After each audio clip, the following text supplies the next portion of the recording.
Sir வணக்கம். நம்ம தருமபுரி தொகுதியில வந்து பாமக சார்புல வந்து என்டிஏ கூட்டணியில வந்து சௌமியா அன்புமணி அவர்கள் இப்ப வெற்றி பெற்றிருக்காங்க. ஆ அத பத்தி உங்களுடைய கருத்து என்ன? வணக்கம்.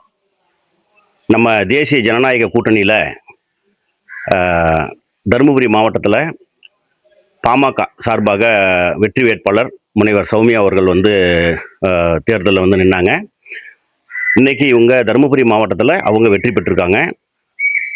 நாடு அதாவது பார்த்திங்கன்னா தமிழ்நாட்டில் நடந்த அந்த சட்டப்பேரவை அந்த தேர்தலில் வந்து 108 இடத்துல விசில் விஜய் கட்சி வந்து ஜெயிச்சாலையும் தருமபுரி மாவட்டம் அப்படின்னாவே எப்பவுமே பாட்டாளி மக்கள் கோட்டை அப்படிங்கிறது வந்து எல்லாருக்குமே தெரியும். இன்னைக்கு தமிழ்நாடுல இந்தியா ஃபுல்லாவே தெரியும்.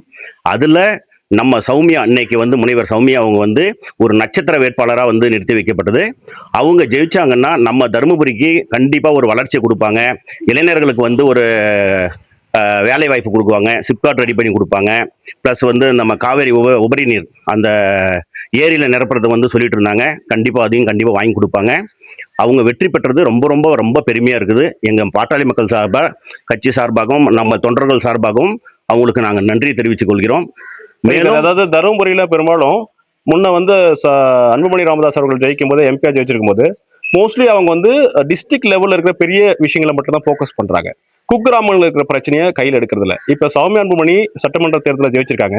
ஸோ இப்போ குக்கிராமங்களையும் கவனம் செலுத்த வாய்ப்பு இருக்குதா, இல்லை அவங்க இன்னும் என்னென்ன வளர்ச்சி திட்டங்கள்லாம் தருமபுரிக்கு போனால் நல்லா இருக்குன்னு தோணும் உங்களுக்கு? கண்டிப்பாக. இப்போ என்ன அப்படின்னா, பாட்டாளி மக்கள் சார்பாக, கட்சி சார்பாக ஏற்கனவே வந்து நம்ம டாக்டர் அன்புமணி அவங்க வந்து எம்பியா நின்னாங்க. அந்த எம்பியா நின்று அவங்க ஜெயிக்கும் போது பார்த்தீங்க அப்படின்னா, மத்தியிலிருந்து சென்ட்ரல் கவர்மெண்ட்லேருந்து நம்மளுக்கு என்ன ஃபண்ட்ஸ் வந்ததோ அது பார்த்தீங்கன்னா இன்னைக்கு இது கவர்மெண்ட் மெடிக்கல் காலேஜாக இருக்கட்டும், அந்த மாதிரி ஒரு பெரிய பெரிய திட்டத்தெல்லாம் அவர் கொண்டு வந்து தருமபுரி வளர்ச்சிக்காக கொண்டு வந்து கொடுத்தாரு.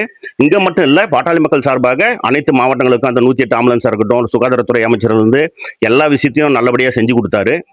அதே போல இப்போ சௌமியா அவங்க வந்து பாத்தீங்கன்னா குக்கிராமக்கும் வராங்க அப்படின்னா, இன்னைக்கு சட்டப்பேரவையில் அவங்க வந்து ஒரு எம்எல்ஏவா ஒரு நட்சத்திர வேட்பாளராக அவங்க வந்து நின்று ஜெயிச்சதுனால எல்லா குக்கிராமமும் எல்லா மக்களும் இன்னைக்கு ரொம்ப சந்தோஷமா ஃபீல் பண்றாங்க. காரணம் என்னன்னா, இன்னைக்கு பாத்தீங்கன்னா வந்த உடனே சட்டப்பேரவையில் அந்த அம்மா வந்து இந்த மதுவிலக்கு கொண்டு வந்திருக்காங்க. அதுக்கு நம்ம மாண்புமிகு முதலமைச்சர் அவர்கள் வந்து நம்ம டாக்டர் சௌமியா அவங்க சொன்னதை வந்து எடுத்துக்கிட்டு அது கண்டிப்பா உடனடியாக நிறைவேற்றினாங்க. இன்னைக்கு தமிழ்நாடு ஃபுல்லாக 717 கடையும் மூடியிருக்காங்க, தருமபுரியிலையும் கடையை மூடியிருக்காங்க. அதே போல நம்ம நட்சத்திர வேட்பாளர் ஜெயிச்சதுனால இந்த அம்மா வந்து ஏற்கனவே வந்து பசுமை தாயகத்தில் இதில் இருக்காங்க. பசுமை தாயகத்தில் இருக்கிறதுனால அங்கிருந்து நிறைய விஷயங்களை கொண்டு வந்துட்டு இருக்கிறாங்க.